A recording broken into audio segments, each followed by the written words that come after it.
Good afternoon, everybody. Good afternoon. I'll stand up. Right, so thank you, poll lovers, for coming along to the Ipsos MORI event. My name is Ben Page. I'm the Chief Executive of Ipsos MORI in the UK. My sole job today is to introduce the panel. On my far left, but not politically, is my colleague Kieran Pedley, who is about to do Death by PowerPoint, where you will understand exactly the marvellous opportunities, but also predicaments that the Labour Party currently finds itself in with the voters. Stephen Kinnock, MP, probably needs no introduction whatsoever, but thank you so much for joining us, Stephen. We also have Pippa Crerar, am I pronouncing it correctly? Crerar, is political editor at the Daily Mirror. And on my right, but not politically, is Paula Surridge, a well-known academic, Deputy Director of UK in a Changing Europe, long-term studier of values, which Paula was just telling me about a conference only 6 years ago, where only 2 people wanted to turn up and discuss values, and now, of course, we talk about nothing else. And then when she gets here, or is able to climb into the room over the thronged bodies, over there will be Ali McGovern, and she will be sitting on the far right, but not politically. So with no further ado, given that this room is going to get warm, Kieran, the slides are yours. Take it away. Excellent, thank you, Ben. They laughed at me when they said pollsters were the rock stars of politics, but clearly with the room as busy as it is, that must be true. Thank you everyone for being here. I know there's lots of excellent events on a Labour Party conference. My role here is really to spend about 15 minutes giving you an overview of the numbers. We won't get into the answers to everything in my slide pack, but then to hand over to our expert panel to sort of unpick some of the themes that we talk about in the figures. So what am I going to talk about? First of all, we'll talk a little bit about the state of the parties and voting intention. Those headline figures that you see every so often saying who's up and who's down. And there's been some changes recently which I think may be of interest to those of you that didn't follow our poll release with the Evening Standard yesterday. We'll touch on the Conservatives briefly and their position, because I think there are some important numbers there to be aware of. And then we'll deep dive into the Labour Party brand and some of Keir Starmer's numbers before finishing with where we see the opportunity, as challenging as it might be, but the opportunity for Labour being before posing some questions to our panel. So, where are we? What you can see in front of you, for those that can read the slide, is the state of voting intention for the 2 main parties across this Parliament. Now, we don't need to dwell on it right now, but obviously we know Labour had a pretty sizable defeat in 2019, and the story of this Parliament in the head-to-head between the Conservatives and Labour has been one of fairly solid Conservative leads. We began, obviously, in the aftermath of that defeat, and with something of a rally around the flag effect due to COVID, with double-digit, in some cases as much as 20-digit Conservative poll leads. That steadily fell after Keir Starmer's election as leader, but also as the pandemic developed, to the point where this time last year, or slightly after, in October, we actually had a 5-point Labour lead after the second national lockdown was instigated, and there was growing public disquiet with how the government were handling the pandemic.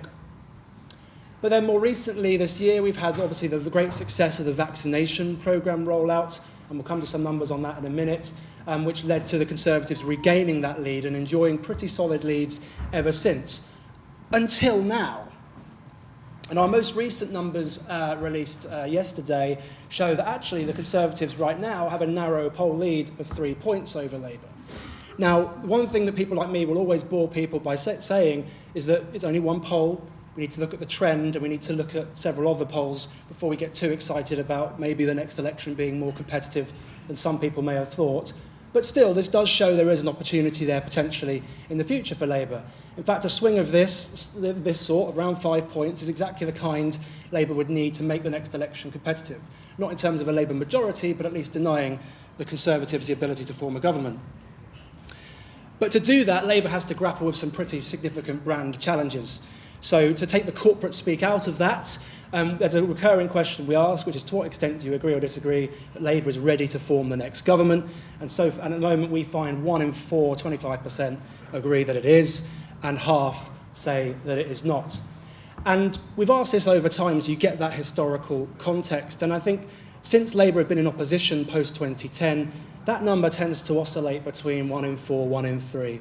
In fact, regardless of whether you're a fan of Ed Miliband, a fan of Jeremy Corbyn, a fan of Keir Starmer, a fan of all of them or none of them, the reality is that for each of the three leaders since Labour have been in opposition, the largest share of the population you'll get to say Labour's ready to form a new government, the next government, is about 1 in 3. It was like that for Ed Miliband in 2014, it was like that for Jeremy Corbyn just before the last general election, and it was like that for Keir Starmer in February of this year. Now, you might think, well, Kieran, that doesn't matter, they're in opposition. How many people could you realistically expect to think Labour could form a government next time? Well, it's a small sample size, but if you look at Tony Blair in the 90s, going into the 1997 election, 55% of the public thought Labour were ready to govern then, and it had been higher before then in that parliament. So these are numbers to pay attention to. The Conservatives. I think there's a couple of points I want to make on the Conservatives before we focus on Labour. The first is that Boris Johnson is pretty popular with Conservative voters. If you voted Conservative in 2019, chances are you got pretty much what you asked for.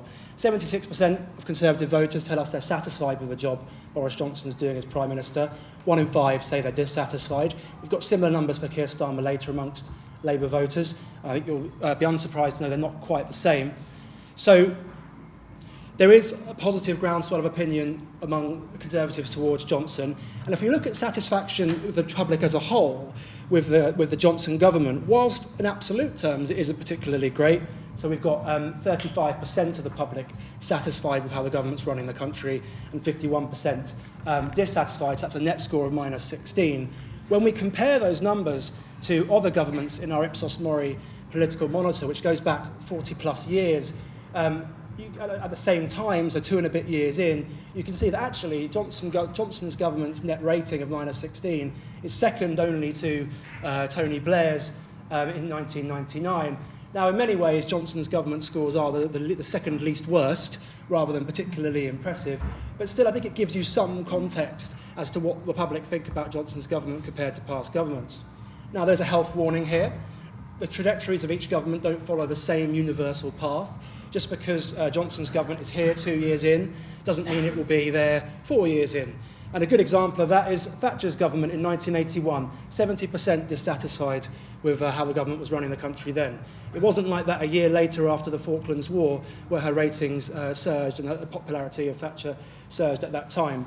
But I guess the important point, if you want to understand the context of Johnson's government, is that it's not where Major's government was in 1993 with 80% of the public dissatisfied with how it was running the country. That sort of visceral sense of it's time for change and the current lot are useless hasn't quite landed at the moment, and time will tell whether it will. At the same time, there are murmurings of discontent. There are things that Labour can capitalise on. At a very basic level, Britons are more dissatisfied with the job Johnson's doing as Prime Minister than satisfied, 51% dissatisfied with Johnson. And actually, where this gets interesting is if we unpick some of the detail of the government's record, then you start to see some opportunities for Labour.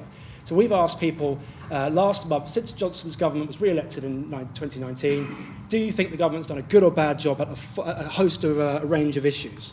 Now, it might not surprise you, 87% think the government has done a good job at ensuring people are vaccinated as soon as possible. That's led to this vaccine bounce that we talked about. You've got 49% thinking the government's done a good job managing the economy versus 40% that say bad, a traditional brand strength of the Conservative Party that Labour needs to grapple with. However, if you look at a range of other issues, the story is much less positive.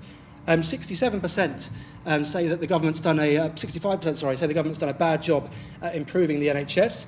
58% think the government's done a bad job at dealing with crime, which is something that might be of interest to people. 57% think the government's done a bad job at managing Brexit, and 55% think the government's done a bad job at managing regional inequalities, otherwise known as levelling up, which is obviously a signature agenda item of this government. Now, none of this means that the Conservative government will lose next time, but what it does show is that under the bonnet, there is discontent that Labour needs to try and capitalise on. So how does Labour do that? Well, first of all, Labour needs to understand where the Labour Party brand is. Our monthly political pulse asks favourability towards the Labour Party, different party leaders, and other parties too. And we've been tracking this since just before the last general election. Unfortunately for Labour, the numbers are drifting downwards a little bit on favourability. 25% of the public are favourable towards the Labour Party. now. That was 27% just after the last general election, so pretty similar. But it had risen to 31% shortly after that election when Keir Starmer was elected leader. Now, what you'll notice if you follow this red line here is that the proportion of people that are unfavourable or hostile towards the Labour Party has fallen, and that happened pretty much in the aftermath of Jeremy Corbyn being replaced by Keir Starmer. But what we haven't seen is a groundswell of popularity or an increase in popularity for the Labour Party, because overall 44% are still unfavourable. And if we unpick some of this in more detail, we ask about a series of attributes and whether they apply to the different political parties. There's good and bad news here. Labour is seen as less divided than it was. 56% think the party is divided. That was 75% just before the last general election. 16% think the party is extreme. It was 50% going into the last election. And I think what you can see here is numbers returning to similar figures that we saw under Ed Miliband's leadership of the Labour Party. But of course, again, Ed Miliband didn't go on to win. And on this part of division, I am not going to do myself the disservice of wading in on who's responsible for perceptions of party division within Labour. The fact is that 56% number is far too high. To have a majority of the public think that the Labour Party is currently divided is difficult. And what you can see here is that number going back to 1983. And on the left-hand side, you can see Labour's numbers in the sort of end of the major government, almost reaching single digits, whereas in government, okay, it increased as time went by, and since opposition, it's been uncomfortably high. So one thing Labour will have to explore in the future is how to present more of a united front, and even if internal battles must and will happen.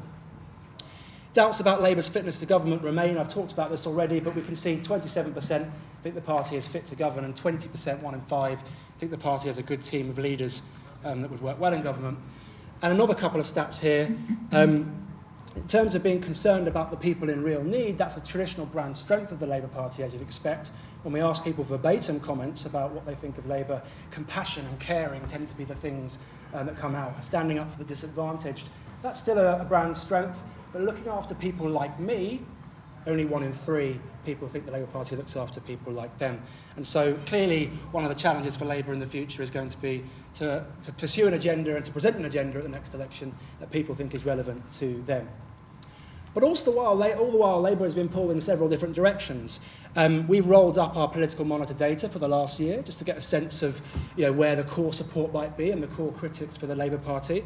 I don't think any of this is necessarily news to people, but Labour is most likely to be ahead convincingly with younger voters, ethnic minority voters, people that read The Guardian and Independent, people in London, Remainers, degree holders, people using Twitter, and renters. This is what I call Labour's new base. Some of those things have always been the case.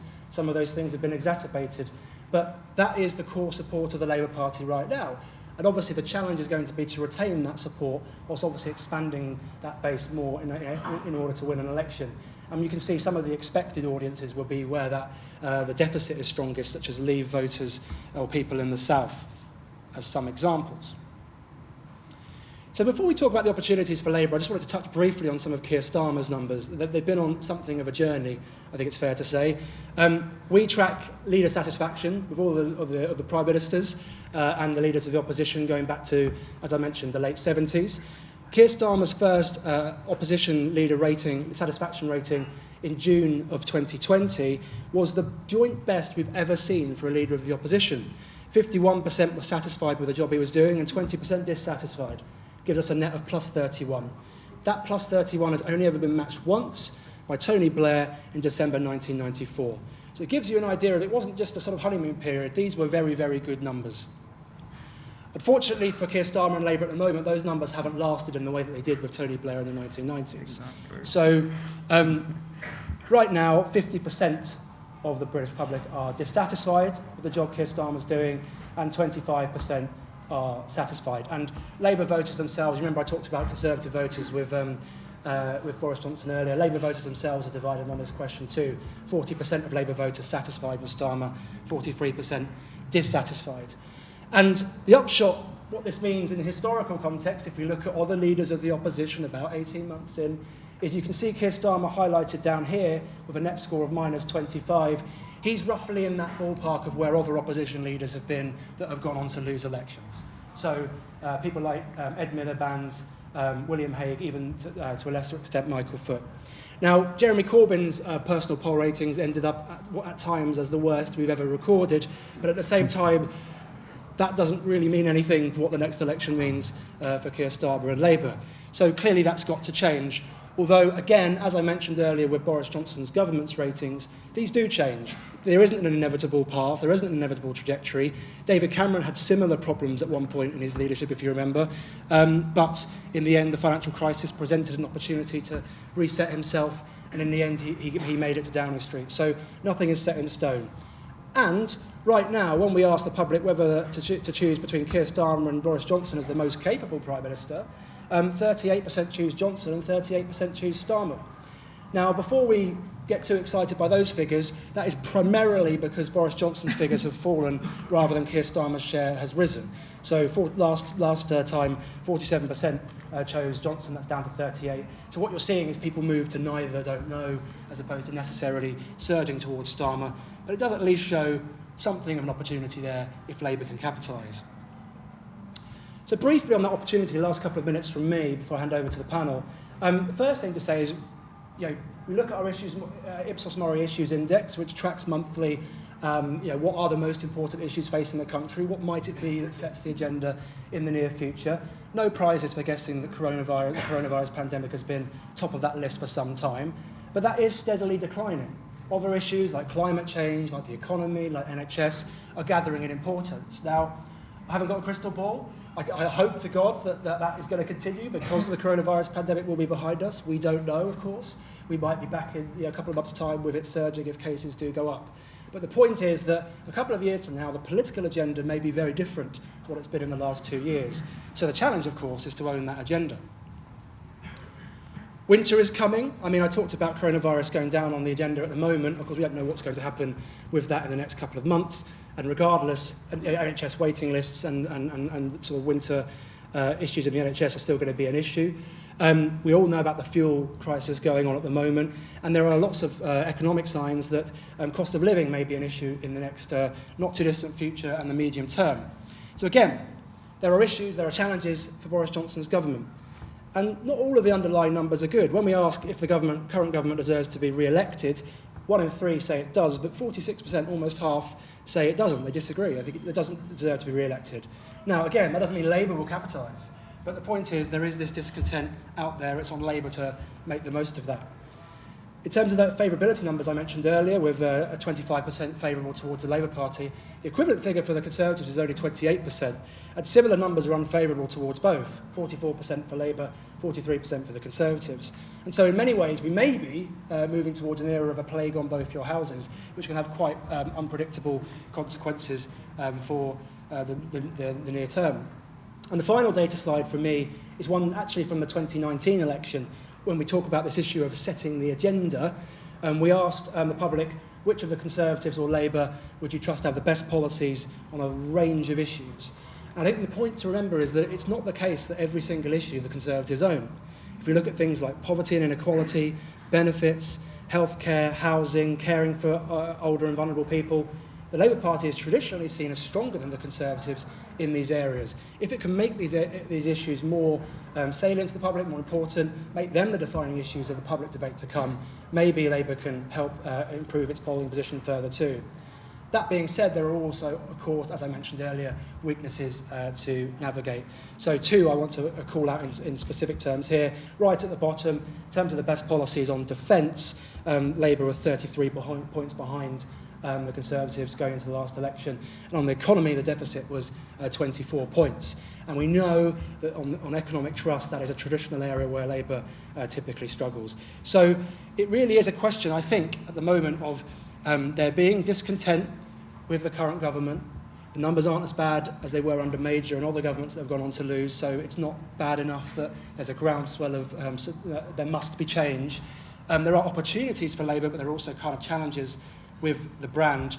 But at the same time, if a week is a long time in politics, a couple of years is longer still. So some things to think about from me before I pass over to the panel. Some questions to think about. How can Labour ensure lasting damage is done to the Conservatives' reputation for government? How can it turn this government's poll ratings from, not particularly great, but okay to where John Major's government was in the 90s? What can Labour do to make that happen? How does Labour convince the public that it is ready for government? We've seen, regardless of which leader you're talking about, Miliband, Corbyn or Starmer, it's roughly 1 in 4, 1 in 3 think Labour are ready compared to a majority for Blair in the 90s. What can Labour do to change that? What could Starmer do to persuade the public he is a Prime Minister in waiting and to reverse the trend that his poll numbers have seen? And then, of course, a question that you could spend the whole session talking about: how can Labour win converts over whilst keeping that core support happy, bearing in mind that these differences by age have strong cultural and political consequences? So with that, I'll hand back over to Ben. Thank you very much, Kieran.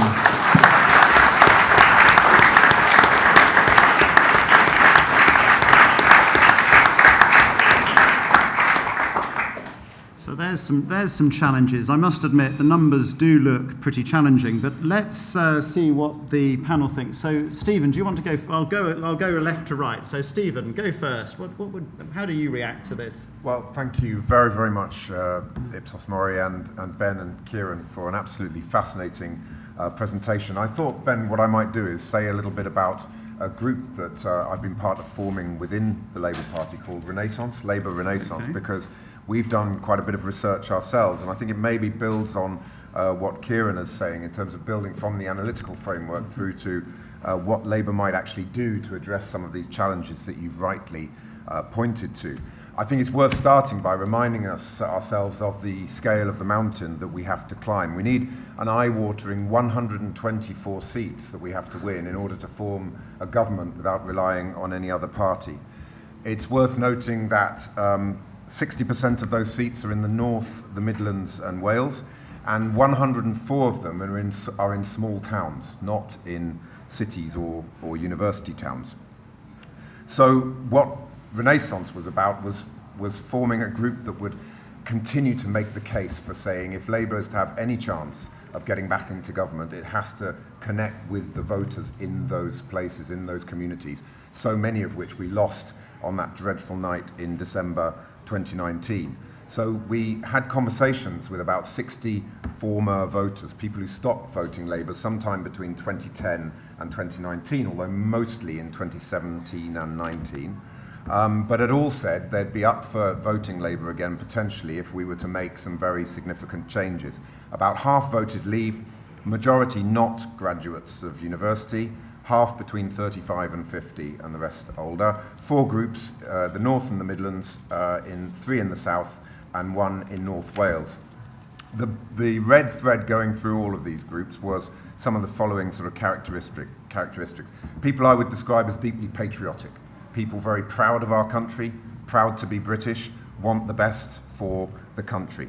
Believing in personal responsibility, but also absolutely understand that there is a collective responsibility needing to step up and help.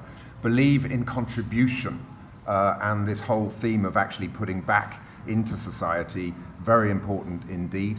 And identify strongly with the concept of work, of being working people, the value of work, not just in terms of the paycheck at the end of the month, but what it means in terms of dignity and identity and what it means to your community. Interestingly, very little interest in the culture wars. I don't know how much you found that in any of your We've got polling. loads of evidence of that. Yeah. The majority of people have absolutely no idea what woke even means. Yeah, yeah, really. So I thought that was good news for us and very important.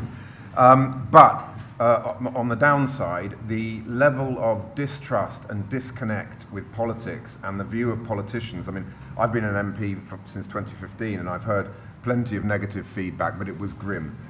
Politicians are self-serving, only in it for themselves. They will promise you everything and deliver nothing. It really was unanimous, really, across all of the groups that we spoke to. That's a big problem for us because there's then this concern really about not knowing who Labour is anymore, what Labour stands for all sorts of reasons I'm sure we'll get into.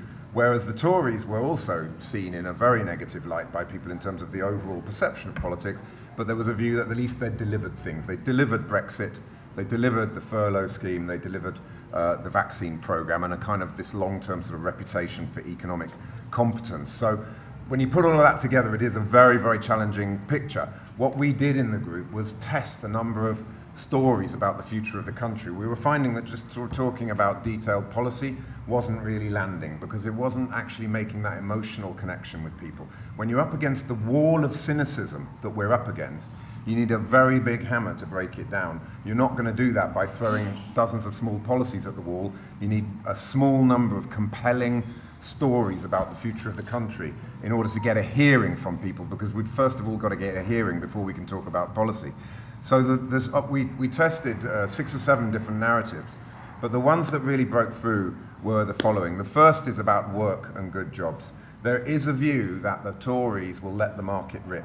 And there are a lot of people in our groups who said, you know, I myself or my grandson or granddaughter or son or daughter, we're working every hour that God sends. We're not being paid enough for what we do, and we're being ripped off by unscrupulous employers. So there's a clear dividing line. They don't see Labour in that light. They do see us as a party of working people. The clue is in the name, Labour. So I think our party has to absolutely continue to push all of these messages around. We are the party that will give you work that you can raise a family on. We are the party of work and good jobs, and that should be absolutely in the DNA of the party and in everything we say. On fiscal competence, it's a real problem for us, absolutely seen as, I'm afraid we've lost that argument, where we can have a debate for a long time about the rights and wrongs of austerity, but we've lost the argument about austerity in the sense that people feel that the Conservatives did what they had to do in terms of fiscal consolidation. But I think there's something there we can talk about in terms of investing now in order to save for the future, delivering long-term value for taxpayers' money, looking after every single penny, which is absolutely the right message that Rachel Reeves has been pushing through, but it's about investing to save for the future, making sure that that investment has a clear purpose, which is about saving taxpayers' money in the long term. And the third big challenge that we face is that there's a lot of people out there who feel that Labour doesn't actually love the country that they want to lead. They feel that Labour is not a patriotic party, and we have to address that. We've got to tackle that head on. Part of that is because of the legacy of the previous leadership, and partly it's because of the policy of backing a second referendum on Brexit. We're still in the long shadow of that, I'm afraid. That means being the party that believes that Britain can and will stand on its own 2 feet, delivering a positive, exciting vision for the future. We're absolutely working closely with allies and partners, but particularly looking at the issue of manufacturing. So many people that we spoke to were devastated by the fact that we've seen so many good jobs leaving this country and going to Asia. Why are our supply chains so exposed? Why were we having to import personal protective equipment from all over the world? So building that sense of an industrial strategy and a policy that's going to bring those good jobs back to those communities. So those were the 3 narratives that really cut through. A big piece of this is also about saying that family, work, community, these are not conservative or backwards ideas. These are the building blocks of a strong society, and Labour has to make that absolutely plain to the people in these communities if we're to have any hope of regaining their support and trust. Thank you very much. Extremely interesting. Thank you.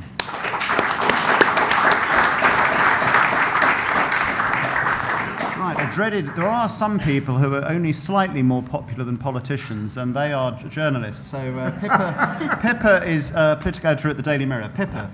Thanks for that introduction. How would pollsters come on the list? We're about 53%. We do better than both of you. Yeah. We'll have to write some more negative stories about you then. So thanks for having me. I'm going to talk about this obviously from a slightly different perspective, because what we grapple with every day, and I'm not alone in this amongst my colleagues in political journalism, is how to make politics interesting to our readers. And it never fails to surprise me over the many years of covering politics how actually, because we all operate in this world where we all are, fairly politically literate and aware, that you could still go out into any high street pretty much across the country with a few pictures of politicians and find that the vast majority of people will probably be able to name 1, 2, and at a push 3 politicians. Yeah, so, there's a long way to go between in terms of public recognition of individuals, let alone what, some of the sort of core values stuff about what parties stand for.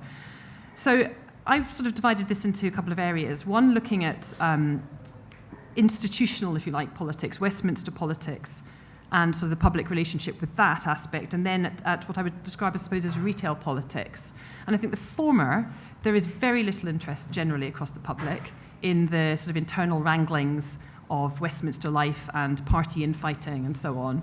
And in the latter, there's a huge amount of interest because everybody cares where their kids go to school, or whether their bus service works, or whether their parents are going to be looked after if they fall ill and have to go to hospital or a care home. And on the first of those, I think, as Stephen's already alluded to, there is a real danger for establishment politicians to all be regarded in the same way by the public. And it's almost, that there is that Wallaceism. It's sort of like a plague on all your houses. And this is not a new phenomenon. I mean, even in the last 10 years, I think the expenses scandal really did damage to politicians right across the spectrum, whether or not they as individuals were milking the system or not. In more recent years, we've had the rise and division over Brexit, which I think the public have liked the sort of some of the vitriol that's existed on the extremes of both sides, and certainly hasn't liked what they've regarded as sort of vested interests in both sides of the debate. And then in much more recent times, we've had some of the double standards that we've seen on COVID and the government's handling of COVID and the awarding of contracts and so on, and people feeling really that possibly priorities weren't right when it came to handling of the pandemic. So trust has been a real problem, and actually that's not something that just the Labour Party has to deal with. That issue applies right across the political spectrum. And to counter that, I think the Labour Party has to be able to show that its own competence, for starters. It has to highlight its differences with the Conservatives, and it has to be able to offer hope and an alternative vision of the future. So it can't just be, I think one of the reasons why Boris Johnson keeps banging on about the Labour Party carping, or Keir Starmer carping from the sidelines at PMQs and every opportunity he gets given, is because they see it as that Labour are basically just criticising what the government's doing and not putting out an alternative vision. Labour is not going to win an election ever again unless it presents an alternative vision. I think the leadership knows that, but we haven't seen much of it up until this point. Then the sort of retail politic aspect of it, where Labour needs to be distinct. I mean, Kieran's gone through some of the areas where Labour does have a lead, and there are other areas, for example, economic competence, where it's doing very badly. So I was really interested to hear Rachel Reeves talk yesterday about the everyday economy, and I think she's written a 60-page pamphlet for those of you that are, in the market for that sort of thing. Pamphlets are very popular at the moment, but it's. We get accused in the media by the Labour leadership of always banging on about policy and, what's your policy offer? When are you going to offer people? What do you stand for? But it really matters to people because it's the way that I think it's the way that they define what a party stands for and gets an indication of what the party would do when it was in government. I think the language used is really important, that emotional connection that our leaders need to have with us. Boris Johnson has it in spades. You might not like what he says or what he does, but he's able to connect on a very human level with voters. Keir Starmer, the jury's very much still out. I mean, I think a lot of people have concerns that despite clearly his competence and his decency and his honesty, especially when compared to Boris Johnson, does he have that sort of ability to speak directly to people and connect with them? We'll probably find out a lot more about that in his speech tomorrow. But, the politicians that I've met over the last few days, some for the first time, one really stood out to me, and that was Anas Sarwar. I think he has absolutely a connection with people. He makes them feel good about themselves and comfortable in their own skins. The Labour leadership across the board needs a bit more of that. And he can dance, yes. Although he was a bit embarrassed about that. Well, he says he was. Probably wasn't really, was he? And the leadership, obviously, is what Labour can do in order of, espousing its broader vision and its policies. It can't just be the national leadership. Obviously, that is key, because it would be Keir Starmer that ended up in number 10 or not, depending on how the next election goes. But what Labour has, which the Tories don't seem to have, is really strong regional and national government across other parts of the country. So you've got Mark Drakeford in Wales. There's a brilliant story to tell there. You've got Anas Sarwar, miles away from being in government in Holyrood, but is talking to Scottish people and starting to sort of turn the tide in Scotland for the first time really since Labour lost all its seats up there a decade ago.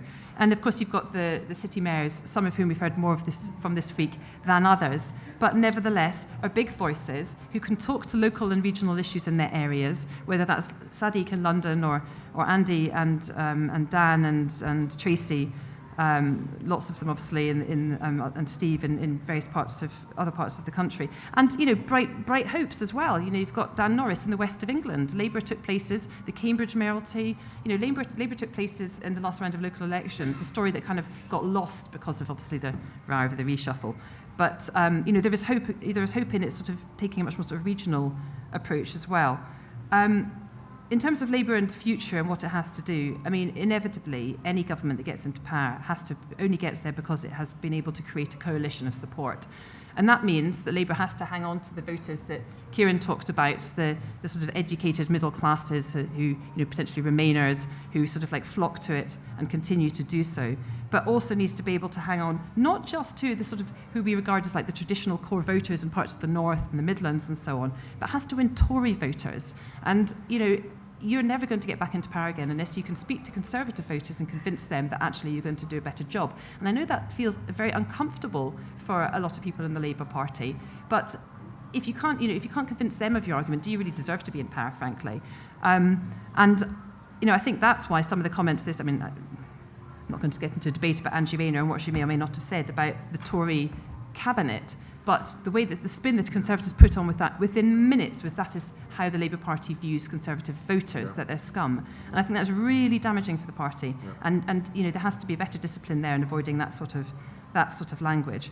So it has to be able to speak to the voters it already has. It has to be able to speak to Conservative voters and win them over. And it also has to be able to engage non-voters. And there's some, I think the party should be launching some really dynamic, grassroots, community-focused campaigns of the ilk that we saw in the Biden-Trump race in the States to get certain communities voting that haven't done before. I mean, young people is a big problem. There are some BME groups that don't vote, and there's sort of low-skilled workers and long-term unemployed who, for generations have tended to be more disengaged with the political system, and you need to think about ways in that you can get those voters on board.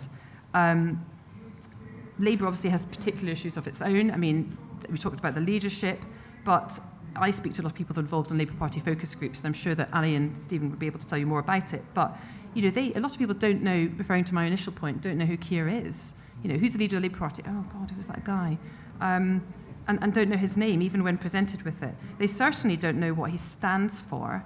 Quite interestingly, quite a lot of Tory MPs I speak to say that when they're out and about in their communities, their voters will say, well, the majority of them won't know who Keir is, but those who do will say, well, we think he's a fundamental, I vote for him, but we think he's a fundamentally decent guy, and that he listens, and that in their view he's moderate, and that's a good thing.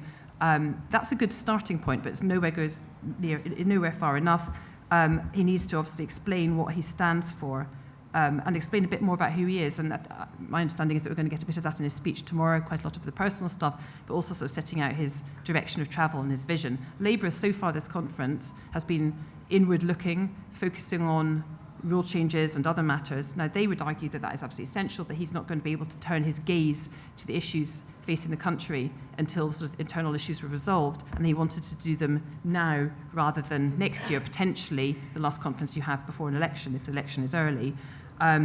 But it is absolutely crucial, particularly given the numbers we've seen on how divided people regard the Labour Party as being, that everybody in the shadow cabinet and more broadly across the party, in the regions and in local governments and so on, is disciplined and turns their focus outwards. It can't be about divided parties don't win in elections, and you need to have a message. I understand it's around the skeleton of health, schools, work, security at home, and obviously sort of national security. Hammer away at those messages all the time until the public gets bored of them. And that's it. When the public starts getting bored, then they're starting to penetrate. Lots more to say. I'm sure that we can answer some questions in later. We will. I better let the others speak. Thank you.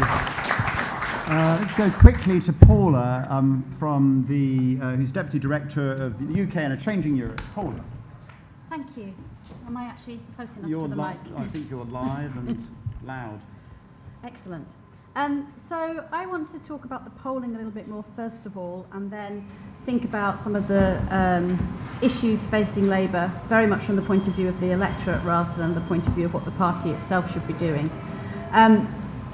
We've seen a period of extreme volatility within the electorate, partly reflecting economic and political shocks that we've seen. We've had financial crisis, we've had Brexit, we've had other shocks along the way. And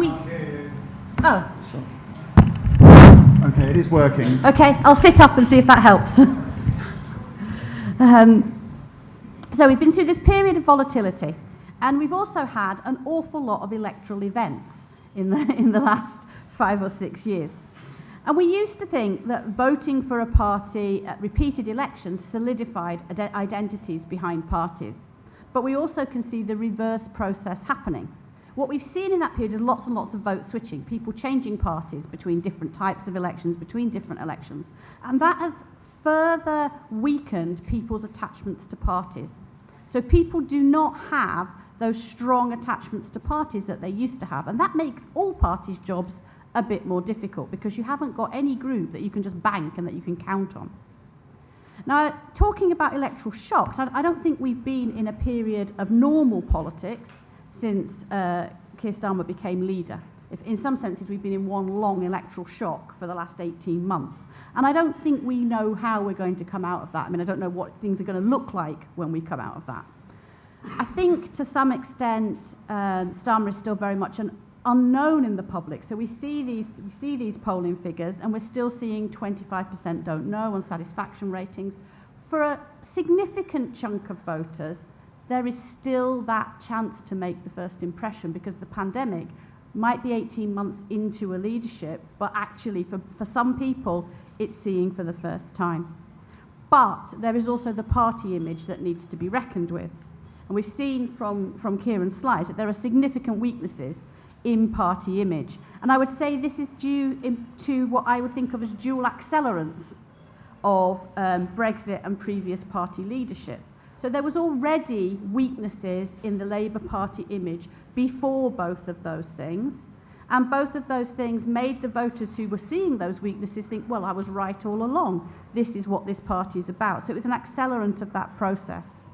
Many people after 2019 election, I think, thought once those two things are changed, once one or other of those things are changed, everything will bounce back quite quickly. And I think one of the reasons that the party had, went into such a tailspin after the local elections, it was an incredible thing to watch happening live, was partly because people had thought one or other of those was going to cause a quick bounce back, and it was clear from the local elections that that wasn't going to be the case. I want to say a little bit about the challenge of retaining the voters that Labour won in 2019 that were more likely to be graduates, more likely to be in cities. And I think the way that you retain those groups and broaden out is to try and have a conversation about economic values. But that has to be broader than policy. I know some people really like policy, but I think that has to be more about a direction of travel and a vision than about nitty-gritty of policy, which voters on the whole don't really want to get into. I think, though, there's also a case that the party might need to accept that some of those voters, those high political attention graduates, might choose other parties as you try to do that there might be some losses to the Greens and the Liberal Democrats, but they might be in places where it doesn't matter. I didn't quite want to say that because people shout at me when I say that. But they might either be in places where it doesn't matter very much, or in places where those other parties can win that seat, in which case it doesn't matter as much because they're not going to go into coalition with the Conservatives. So I think there's an element of just accepting where other parties might be better placed to win over groups of voters rather than trying to be all things to all people.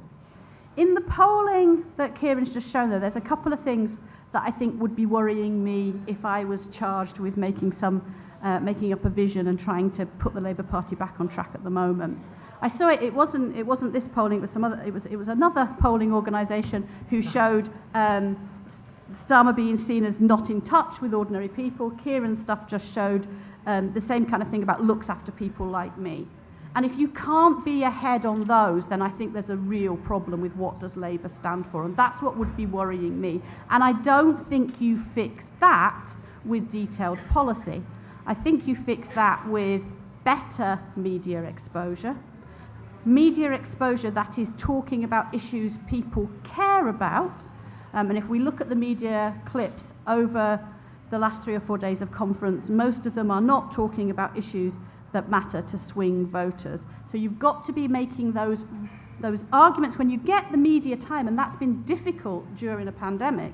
when you get that media time, it's got to be talking about what voters, particularly swing voters, really care about, and not just having a conversation with party loyalists and yourself. I'll keep it there. Thank you very much.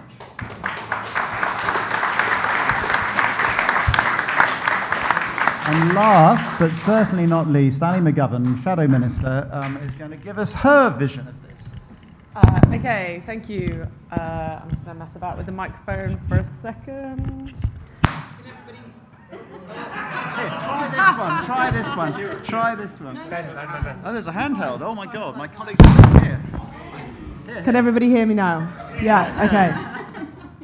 We're insured. Okay, there's this one too. Engineer's daughter, never fails. Okay, can everybody hear me all right? Yeah, okay.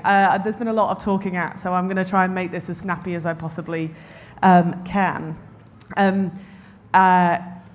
Those numbers are obviously, in many ways, terrifying, and as Stephen quite rightly points out, we have a mountain to climb. But I just want to make 2 points on how we do that. It's getting really hot in here. Is anyone else hot? It's getting really warm, isn't it? It's okay. You insert your own jokes about hot air here.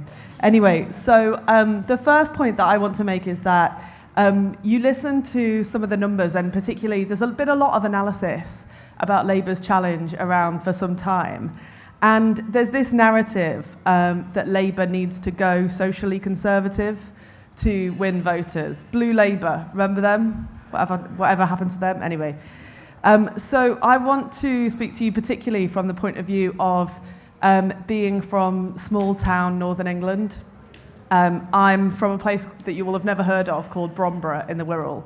And except Ryan, is that right? You know where Bromborough is, don't you? Yes, exactly. Indeed. And I live in New Ferry, which is near Birkenhead in Merseyside. We are small town Northern. We are not the same as other places that are small town Northern. But that is basically my first point, that not everybody who lives in the target areas that we need to win is the same. But actually, there is a progressive coalition out there that I think is waiting to vote Labour and wants to vote Labour. Because in my time in politics over the past decade, I've been a Member of Parliament for 11 years, and in that time, I think politics has changed quite a lot, and particularly in relation to progressive values, particularly people's feelings about multiculturalism, about gender equality, and inclusivity in general. There's a similar kind of story about English identity, and I think it's absolutely startling that 76% of people agree that diversity is important or very important to making them feel proud to be English. And I think we've seen this in the summer of sport. I think we've seen how people have reacted to our brilliant footballers taking a stance on racism, and by and large, they really approve of them doing so. Back in 2011, just after I was first elected, just under 1.5 million people identified as being of mixed heritage in the population. And that's a number that has grown and grown and grown. And those people don't just live in cities, they live right across the country. When I whipped the same-sex marriage bill through the House of Commons, it was a challenge. It was technically a Tory bill, but we had to make sure that we had Labour votes to help them get it through. You would not have that challenge now. 3/4 of people in the country are fully in support of same-sex marriage. More women are in work than ever before, and that is matched by dads wanting to share caring responsibilities. So I guess my point is that right across the political sphere, we're seeing more and more people sharing our progressive values. At the same time as Boris Johnson has decided to reverse the Cameron changes. So I remember David Cameron saying that they were the true holders of the progressive mantle. Could you say that about today's Conservative Party? I don't believe so. I think they have, whether it's in seeking to fight a divisive culture war, or whether it is the decisions that they're taking in my brief on cultural institutions, I think they're demonstrating that what they want to offer is really a socially conservative party, not that kind of Cameron Osborne. That leaves a massive gap in British politics for us. And there's a reason why my majority, which in 2010 was 531, is now 6,000. And that's because people who voted for David Cameron have changed their mind. They've seen which way the Tory party has been heading over that time. Second point, divided parties do not win elections, neither do ill-disciplined parties. Most people, not us, but most people pay attention to politics for about 2 minutes a week. And it is the responsibility of everybody who cares about politics, and particularly if you're in the Labour Party and you want to win an election, to consider what you would like them to spend their 2 minutes on. And if you fill that 2 minutes as a Labour politician with nonsense, with divisive nonsense, then you are serving Boris Johnson and the Conservative Party.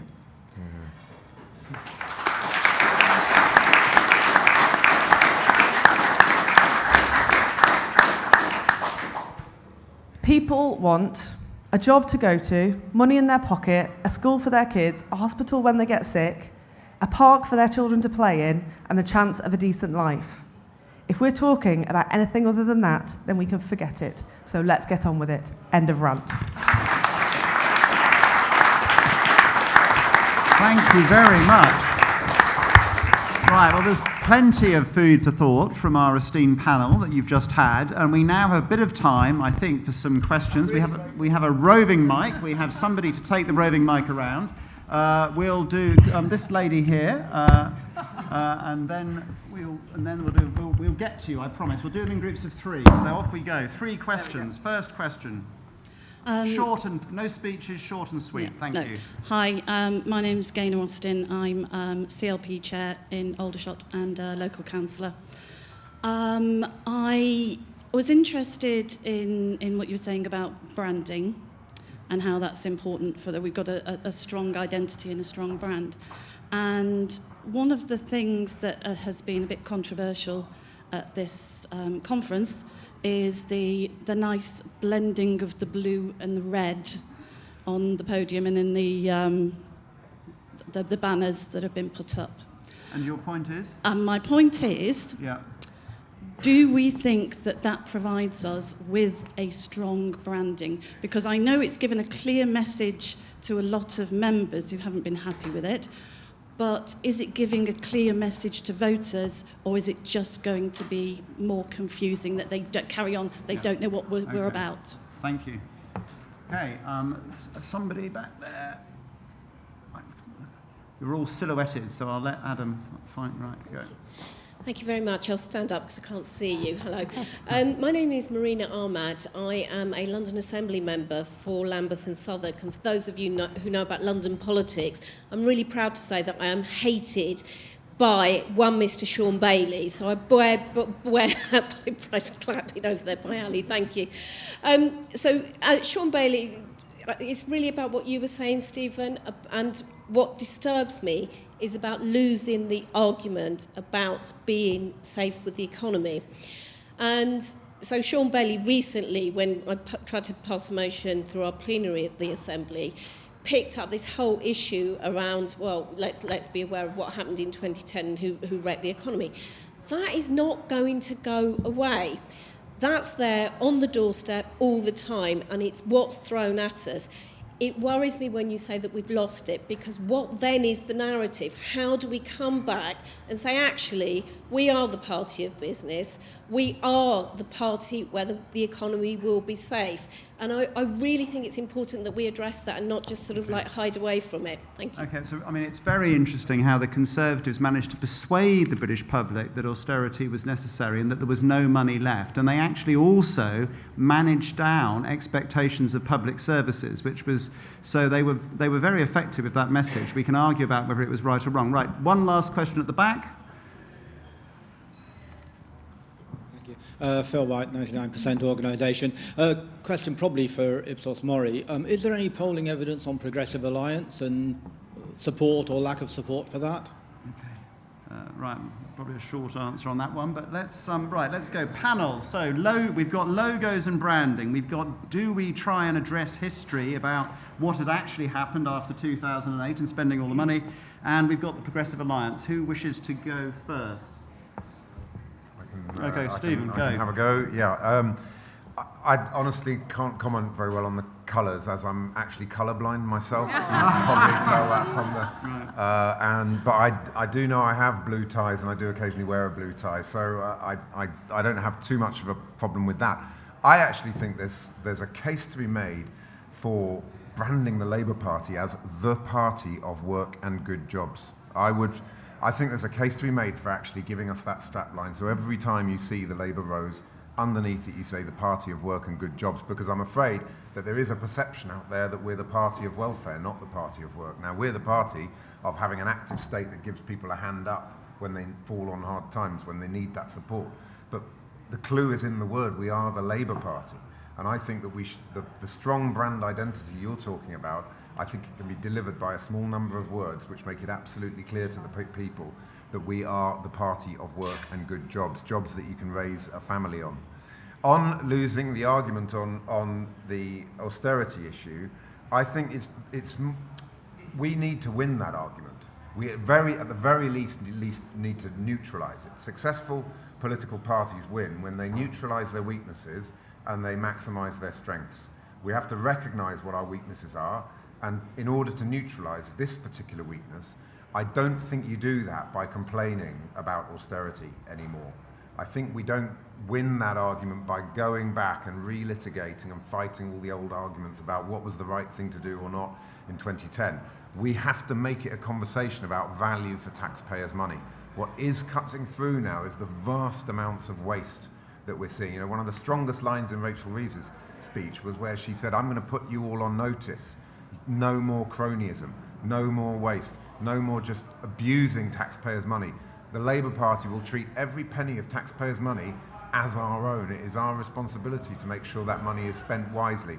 We're going to tax fairly, we're going to spend wisely. That's the right way to address the issue, because it's not looking backwards to all the old arguments, because every time we look backwards and try and have that fight, it just, in people's minds, it's, well, Labour wrecked the economy, which it's outrageous that we didn't win that argument. There's all sorts of reasons. We could probably have a whole session about why we didn't win that argument. It's the kind of argument you only win probably in the first year of it taking place.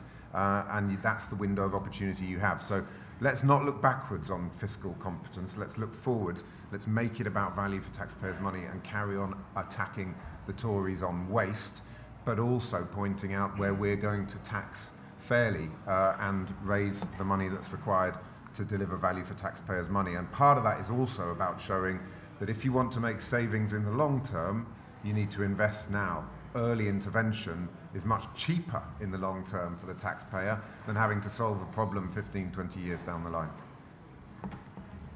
I'll just add a couple of things very quickly to that. On the logo, I did actually notice that in the hall yesterday. I was sitting there watching Rachel's speech, and that was the first time that I'd noticed the sort of the red fading to blue. And I have to be honest, I didn't think that about what the members' reaction might be. But the reality is, I think, that the party's probably spent a bit of money working out there's some subliminal message that goes out, and therefore some benefit for the 3 seconds of whatever happens on the conference stage actually makes it onto the TV bulletins. And vast majority of people aren't going to notice. So I think it's one of those things that members are just going to have to, I think, actually just soak it up and see vast majority of people don't care about it really, even though the membership clearly does. On economic credibility, I'm afraid I agree with Stephen. I think that argument, you don't want to be raking back over old ground. The best way you can neutralise the claims of Labour's economic incompetence is to prove people wrong from now going forward. Boris Johnson himself has basically confessed that the arguments that he didn't want to go back to austerity, and that he doesn't use that word, of course, but that that time is over. So I think you have to look to the future really and move forward instead. Okay. Anybody want to come in on the Progressive Alliance? What's your take? Well, just to say, it's quite a difficult topic to poll, because when you're trying to predict people's behaviour and you say, how would you vote in a hypothetical situation where this is the hypothetical situation in your constituency or nationally, you often don't get very reliable results from people. So I think the short answer is there isn't really much reliable polling on what the successes or otherwise might be on a Progressive Alliance. What I would say is I'd be a bit sceptical of any headline polls you show that you see that say, oh, a progressive alliance would lead the Tories by 6 points because, or whatever it might be, I've plucked that number out of thin air, but because the reality is that voters aren't sort of pieces on a chessboard you can necessarily move around. Yes, you can predict where progressive votes might go in certain seats if certain parties don't stand. I completely understand that, and there might be some success at a local level. But then when you're trying to sort of say at a more sort of national structure and organisational level, trying to sort of predict where people go, they might not always behave in the way you predict them to. Paula. It's all right, I'll try and make this work. I think I've got it. First of all, I was going to say exactly what Kieran said about polling hypotheticals, but also the same point about moving voters around like a chessboard. There was a lot of talk about the Progressive Alliance after Batley and Spen by-election, but I think there's an argument that can be made there that had the Lib Dems not stood in that by-election, some of those votes might have gone to the Conservatives, Labour might have lost. So it's not as simple as it seems on paper, and I think I would just issue a health warning like Kieran did. Anything you see that's just totting up votes, moving blocks of voters around, just deal with it with extreme caution. Okay. Right, let's do one more round. Okay, this gentleman in the blue shirt here. We haven't done any of this side of the room, so we'll go to this lady next. Hello, Charles Owen, Streatham Delegate. Thank you very much. Very interesting. Stephen, particularly wanted to pick up on your groups. I think the research is fascinating, particularly around work. Danger, I'm going to mention the B word. Has anybody seen anything in polling yet that suggests that that group in particular, but other groups, are seeing that we need to win, that's seeing that Brexit isn't working? There was something around the fuel protests where Brexit was being blamed for that, but anything else that might actually give Labour an opportunity to tack on that, particularly around the damage being done to businesses? Okay, thank you. Thank you very much. My name's Latika Burke. I'm from the Sydney Morning Herald. I wanted to ask you about Boris Johnson and how you can plan to pit against him at the next election, because he's a leader with a first-name basis with the community. He's got the X factor and a lot of charisma, which seem to be qualities that your leader currently lacks. But I'm wondering how you see what advantages you can play with Starmer there against Boris Johnson. Okay, and one more, gosh, loads. So try somebody at the back on the left to be spread it out around the room. Yeah. Different left, isn't it? Oh. He who. I'm Anne-Marie Canning, CEO of the Brilliant Club. A couple of panel members have talked about how everyone cares about a decent school for their kid, and I noticed we're polling particularly poorly on education. As a party that was always known as a party of education, why aren't we going on bigger on educational opportunity right now after COVID?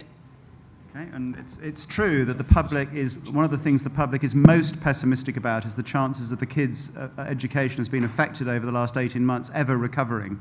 So in theory, they're not happy, but whether Labour's more confident. Right, so we have the importance of work and whether Brexit and the damage to the economy potentially from Brexit, depending on your point of view, is making any difference. We have how do we deal with Boris Johnson, who is lying, but that doesn't matter. Remember, the most honest person never becomes Prime Minister. You have to remember that.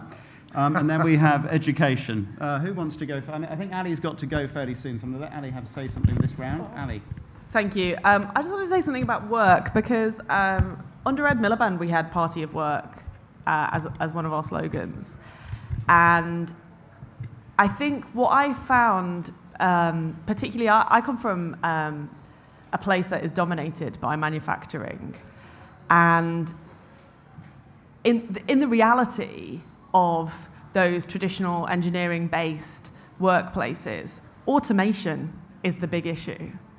And you talk to unions about the work that they have done to make sure that quality jobs are maintained, and it's a really interesting and important thing, but it's got to be about what work is going to be like in the future, not as I would often find. I'd be talking to retired former manufacturing workers about what they wanted to see, and they would say to me, "We don't make anything anymore, Alison." And I would say, "Well, actually, by volume, we make more than we ever have." So it just doesn't need any people to do it. Right. Yeah. But you can't argue with fact. Yeah. But what we need is to be realistic and to make sure that there are jobs on offer that are good quality. There's too many towns, particularly in the north of England, where where pay is too low and where there's mainly jobs that pay the minimum wage, and that's not good enough. But it can't be about sort of harking back to what we used to do, because most people know that like nostalgia is not a realistic economic strategy. Most people know that. They're not stupid. So for us in Merseyside, that is as much about the creative economy. It's about the new small businesses we've got in people creating apps, and people who've got cultural businesses and the visitor economy, as it is about those traditional factories, which are not traditional now. They're full of robots that make more than they ever did before, but employ fewer people. So I think we've got to be accurate and realistic about what we mean by that. And I would just say on the Brexit point, others will comment about the polling, but I think we've got to be really focused on what the problems actually are and about Labour's plan to fix them, because I don't want to relive some kind of permanent cycle, the old arguments, but let's just be factual about the challenge that we face. And in my area of policy, that's about making sure that our brilliant musicians and others who go on tour can actually work in Europe. Let's be factual, and let's make sure that Labour's got policies to deal with it. And I think that's the best way we make sure that we've got a really good European policy. Thank you very much. Stephen, do you want to? Sure. On Brexit, Charles, I think the right position to take on that is to allow the British people to come to their own conclusions about whether or not Brexit is working based on their own lived experience. Because if we look like we're relitigating the whole Brexit argument, that's going to go against us, I think. But to constantly point out that the Conservative government has completely failed to plan for the impact of leaving the single market and the customs union, and they were told 1 million times that that was going to be a very disruptive thing to do. So where is the planning on HGV drivers? Where is the planning on supply chain management? Where is the planning on ensuring that Northern Ireland doesn't descend back into violence and conflict? Focus on the fact that the building blocks have not been put in place to deal with the impact of Brexit, rather than purely on the cause. And I think that the British people will come to their own conclusions. I mean, I noted in the polling that Kieran presented that I think there was a very negative perception of the government on the way it's handled Brexit.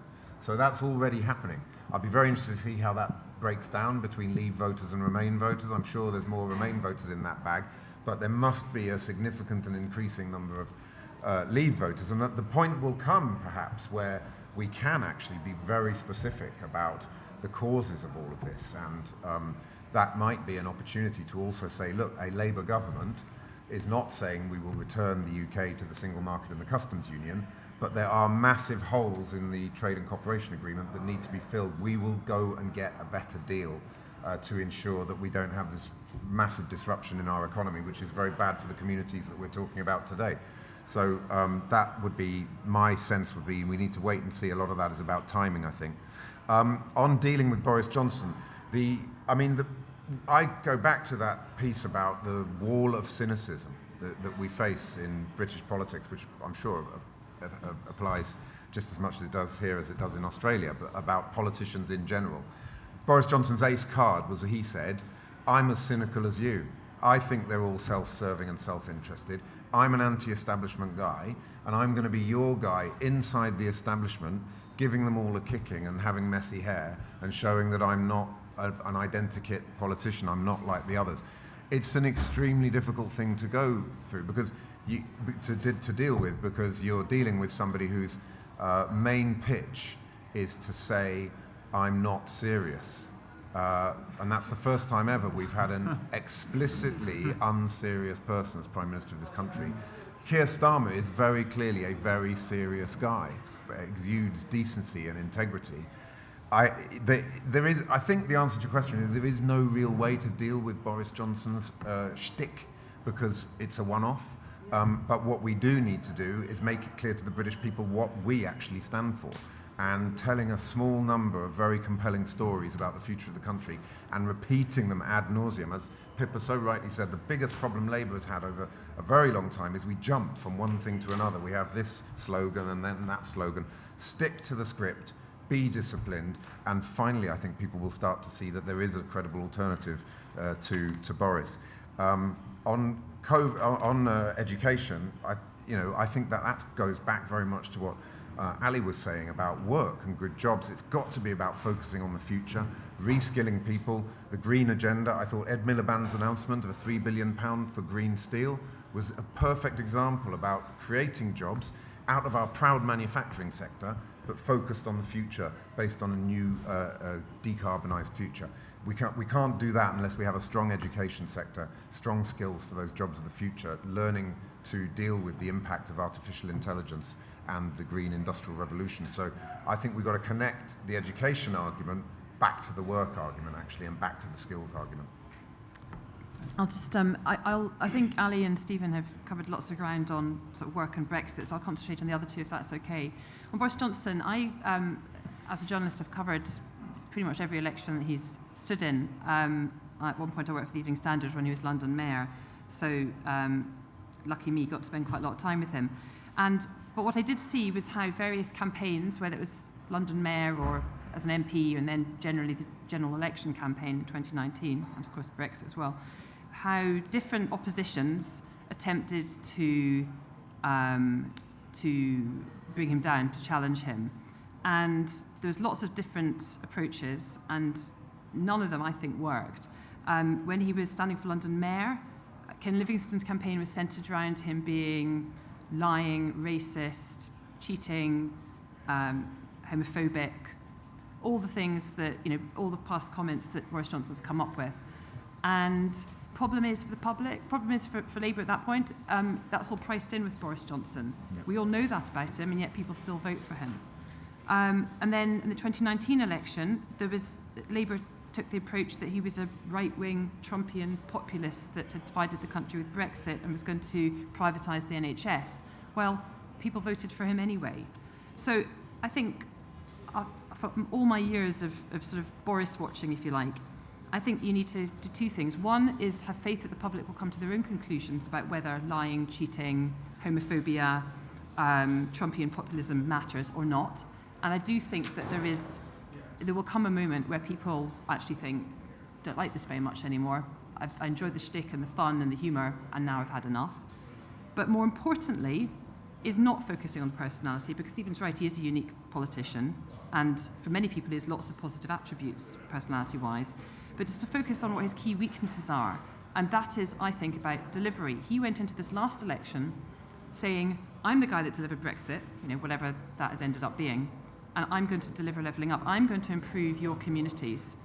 And crucially, in the seats which led the Tories to win the last election, that was a promise which he made and which he's not going to be able to deliver on. None of us know what levelling up actually means. Michael Gove might be able to put some flesh on the bones and define it a bit better for us. But partly because of the pandemic and partly because it was such a vague aspiration anyway, I think he's not going to be able to deliver on it. And I think that's going to be one of Labour's strongest ways of attacking Boris Johnson in the next election, is he promises and he doesn't deliver. And if I could just very quickly say on educational opportunity. Now, like many parents, I've got 3 kids, all school age, and like many parents, my biggest priority during the pandemic was that they were both healthy and happy. And especially at the beginning, the educational offering was very limited. We got there in the end. They were in a much better position than some of their peers at school. I mean, there's a lot of disadvantaged children that didn't get the support at home that we were able to give my kids. But I think any parent would say that they hope, in the first instance, that as long as their children emerged from the pandemic healthy and happy, that was really key. But it now means the government's got to do 2 things. One is make sure that that happiness persists, and in the cases where it hasn't happened, put in really strong mental health support for children in schools. I have been absolutely stunned by the impact on my own children and on their friends, who are happy, well-adjusted, supported, affluent children. Just how damaging my 12-year-old sat at home in his room for 3 months. Yes, he had his own laptop, but barely any social contact with other children. Had a massive impact on him, and I'm not the only parent to say that. And my kid is like 100 times more fortunate than a lot of kids in terms of financial support and so on. So I think the mental health support needs to be a massive priority for the government in schools. And then the second thing is educational catch-up. it was one of the most depressing moments for me after the pandemic, when the government, having asked Sir Kevin Collins to come up with a catch-up plan, which would have cost £10 billion, then rejected it and said that they weren't going to do it.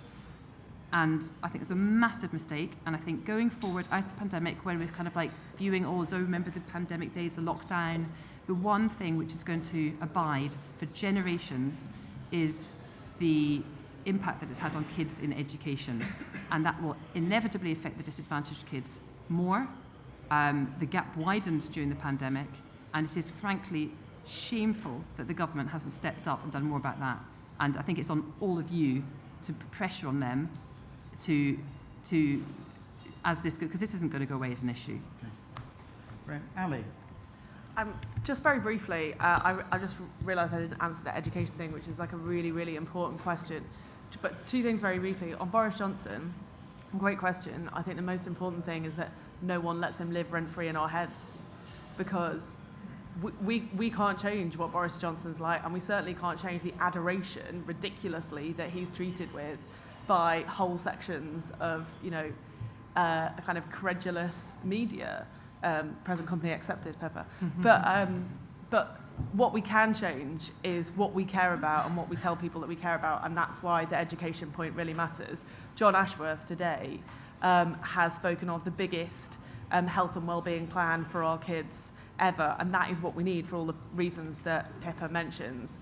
And I think, finally, whether it is people in small towns in the north or the Midlands or Wales or wherever, or people who live in Lambeth and Southwark and central London, the future of our children absolutely unites everybody, and I think we can have a very strong vision that brings people together. Thank you. I'm going to give the last word on this round to Paula. Sorry, I'm trying to hold onto this microphone somehow. I just wanted to say something about the Brexit issue, because one of the things we've seen in some of the recent polling a few days ago, so obviously the fuel crisis has had a bit of time to develop since then, but at the time of the polling, what we still see are that how people voted in the referendum is still a really powerful lens through which they view this, and that in this sense also the COVID crisis has given the government a certain amount of cover, and that's going to be really difficult to push against, because if you push really hard and try and say this is all Brexit, that's going to make people think, oh, is Labour doing the same old thing that they did before, and they're just going to turn the other way and say no, it's all about COVID. So I think Stephen, I think it was, who said let the public make their own conclusions might actually be the best path to go down. Of course, making the point that, well, if we're getting HGV drivers from other countries, then other countries don't have this problem, is a way of making the point without falling back into those old divides that proved so difficult for Labour to negotiate. Thank you. We'll do one last set of questions. So, okay, very quickly. Where's the microphone? Adam, it's here. So this gentleman here, this lady here, and this lady here. And then, sorry everybody, and then we'll wrap up, because I can see many of you heading elsewhere. So, go. I find it interesting, as a movement, the amount of time we spend saying how crap we are. We talk a lot about how crap the Tories are, and that's right. But then when it comes to it, when people are looking at us for guidance, to offer an alternative, we then go, well, actually, we're pretty bad as well. I don't understand how that is going to... so how do we work past that?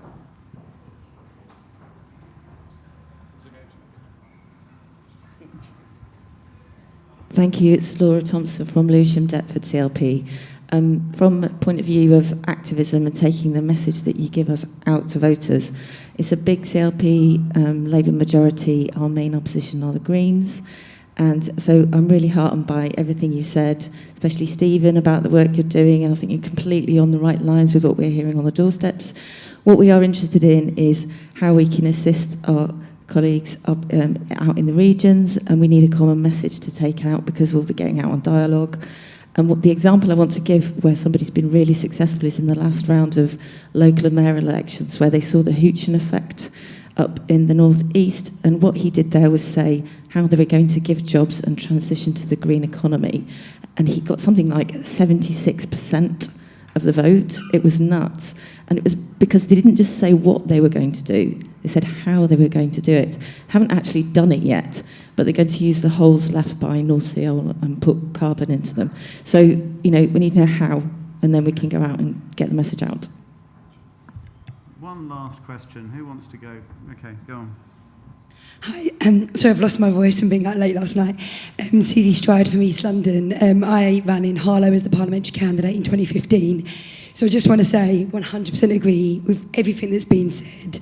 And I think my question is just, now we know what is needed, like it's just very obvious, how we make sure that we take our membership on that journey, because we do need to do that, because otherwise that can hold the party back, as we know. And I think you've already answered the question of how we take the electorate with us.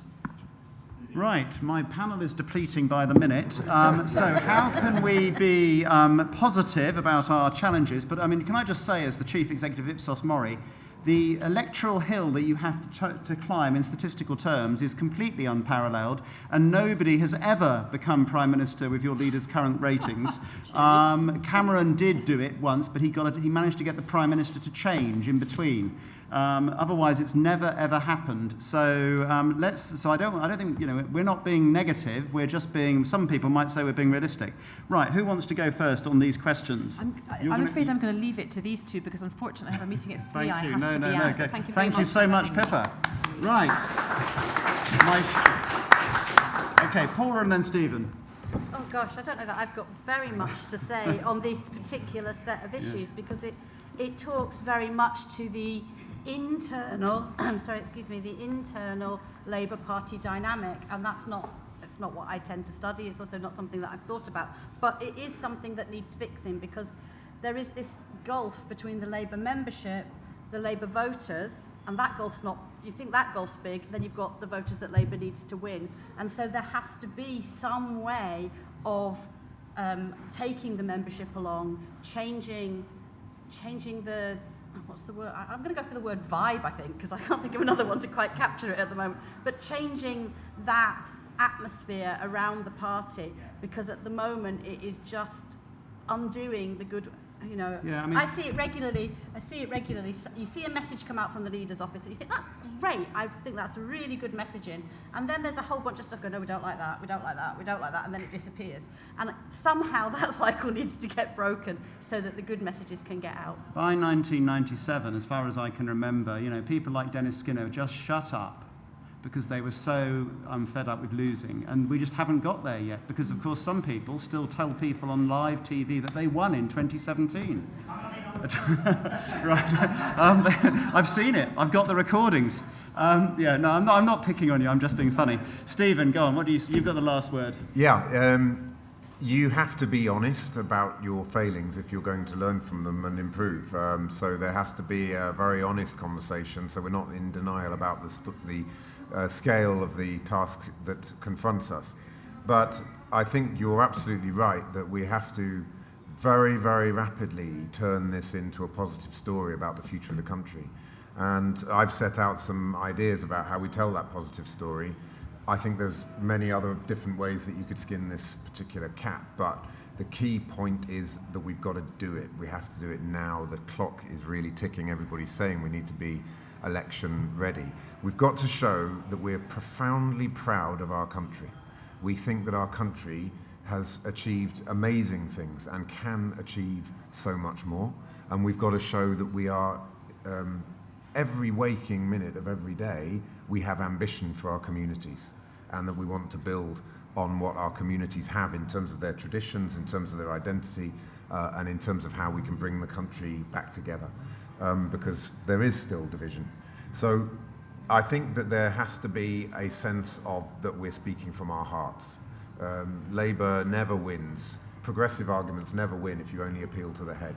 You have to connect at that deeper emotional level about what it means, what a Labour government could mean to the country, and to give people that sense of ambition for the future of the country. Because if we are constantly in the space of delivery and who, we don't trust any of these politicians, we don't like any of them, but the Tories have been in power for a bit longer, and they delivered Brexit, and they delivered furlough, and they delivered the vaccine programme, then they will win purely on that basis. So we've got to go above that, above and beyond that argument. Taking it out to the regions and the Houchin effect, and also in terms of members and talking to members, I'd actually be, one of the things we want to do with Renaissance, once we've launched the report, which will be in a couple of weeks, is offer to take it out to CLPs.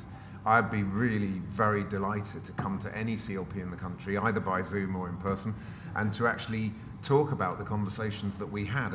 And often, colleagues, the fact of the matter is that the size of a CLP in Hackney is a lot bigger than the CLP in Hartlepool. I haven't actually looked at the figures, but I will bet my house on the fact that it is. Massive difference, right? So that's a fundamental problem, that the Labour Party itself, in terms of its own demographic, in terms of its own membership, and where they are based, and the kind of communities that they live and work in, are very, very different to the communities that we spoke with in the Renaissance work. And they happen to be the communities that we have to win back if we're ever going to have another chance of forming a government. So I think a lot of colleagues in CLPs would really, I think it would be very interesting for them to hear these kind of conversations, because they're not the kind of conversations they have on the doorstep either, unless they are travelling around the country knocking doors in communities that don't look like their own. So very happy to talk after this about what we might be able to do, and come and have a cup of tea with your CLP, and that I think is also absolutely the right thing to do in terms of taking the membership on the journey, is to ensure that people get out of their echo chambers. The Labour Party can be an echo chamber that is compounded and consolidated by social media. People think that their echo chamber on Twitter. They're winning on Twitter. They're winning on Twitter, yeah. I mean, if you're winning on Twitter, it probably means you're losing in the country. Yeah. So, get out of the echo chambers, find a way of connecting the party membership to what's actually happening out there in the country. And then those colleagues and members who are serious about winning a Labour government so that we can change the country, they will realise that they need to do the discipline. They need to do we're not going to agree on every comma and dot, full stop of what Keir Starmer says tomorrow in his speech, but we're going to come out swinging in favour of what he said, because that is for the greater good. But some of that is also about, I think there is a profound disconnect between some communities and what's happening across the country, and between some communities and the Labour Party membership in some of those communities just not really understanding. This isn't something we should be scared of at all. It's actually something that connects us as well, because in fact, if you look at people in Hackney, they want, as I think it was Ali said, they want a good job that they can raise a family on. They want perhaps to be able to afford to do something nice every year, maybe go on holiday, be able to buy a new outfit. There's no difference between the people in Hackney and the people in Hartlepool on that.